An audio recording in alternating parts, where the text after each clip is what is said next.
rêves de gosse, et puis après, on essaye de progresser un peu pour avoir des maquettes de plus en plus belles, de plus en plus performantes, de plus en plus réalistes.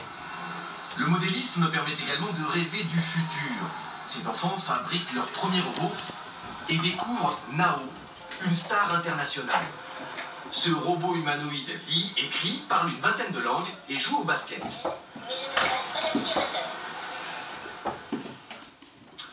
On va voir des choses en taille réelle maintenant, de vrais bateaux en repartant au bord de la Méditerranée, la Côte d'Azur où la pêche a aussi gardé un aspect traditionnel parfois. Saison par exemple des dorades et des poissons de roche qu'on vend encore souvent directement aux clients à Antibes. Vincent Capu, Christine Guérard. Chaque matin, depuis 27 ans, Denis vient lever ses filets dans les criques du Cap d'Antibes.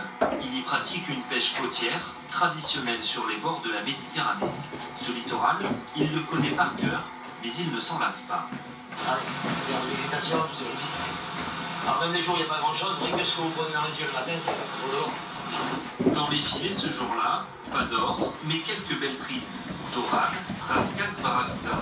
Sur le bateau, il faut décrocher à la main tous les poissons, les uns après les autres. Ça, c'est la vitamine pure. Hein. Ça, c'est excellent. Donc là, on a mis tous ces poissons-là. Ce sont des poissons peu onéreux qui permettent de manger quelque chose de local, de frais, de bon. Le poisson est vendu en direct, le matin même, sur le port et le marché d'Antibes. Dès le retour des bateaux, les premiers clients sont là, toujours curieux de découvrir la pêche du jour. Il y a un peu de rouget, il y a des belles mostelles, on a eu la chance de prendre un homard, il y a un peu de bouillabaisse, il y a quelques poulpes, ça c'est bien parce que ça fait un moment qu'on n'en avait pas vu. La dorade royale est très bonne, mais je préfère encore le sable.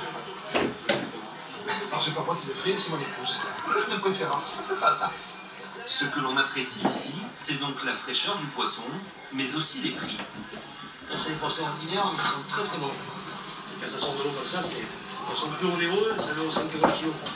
Comme Denis, à Antibes, ils sont encore une vingtaine à vivre de cette pêche locale, par amour pour la mer, mais aussi pour que ses couleurs et ses saveurs ne disparaissent pas de la Côte d'Azur. À propos de passion, on a parlé des élections, des 24 heures du Mans, l'anniversaire de Johnny, mais dimanche il y aura un autre événement immense à ne pas oublier, la fête des pères bien sûr, et à cette occasion on vous a raconté quelques belles histoires de famille, des passions communes entre père et fils, grand-père et petit-fils toute la semaine. Aujourd'hui, passion entre un grand-père et son petit-fils pour le sel qu'il récolte sur l'île de Ré, Florence Lecnec et Emmanuel Moussica. Cette silhouette, indissociable de l'histoire des Marais, c'est celle de Marius Menuto. À 92 ans, il continue d'exiger la perfection.